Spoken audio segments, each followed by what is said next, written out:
আমরা যখন দোকানে যাই বা মোবাইলে ভিডিওতে দেখতে পাই যে অনেকে দেখায় যে টাইল ফেলে দিলেও ভাঙে না, অনেক ভালো টাইল সেরকম বলে আমাদেরকে বিক্রি করে।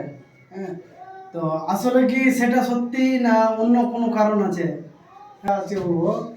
তো যেটা টাইলটা ফেলে দেখায় সেটা একদম ভুল কথা। সে যতই লুজ থাকুক বা যত ব্র্যান্ডেড থাকুক টাইল, সেটা কোনো বড় কথা নাই। যদি সব থেকে লুজ কোয়ালিটি থাকে, মানে সব থেকে কম দামি থাকে, তবুও সে টাইল ভাঙবে না। ফেলার একটা টেকনিক আছে। টেকনিক হচ্ছে যে যেই জায়গাতে ফেলবে ওই জায়গাটা স্মুথলি লেভেল থাকে। লেভেল যখনই থাকবে, টাইলটা যখনই ভাবে ফেলবে তখন হাওয়া ধরে টাইলে। হাওয়া ধরবে যখন, তখন স্মুথলি আস্তে করে টাইলটা পড়বে।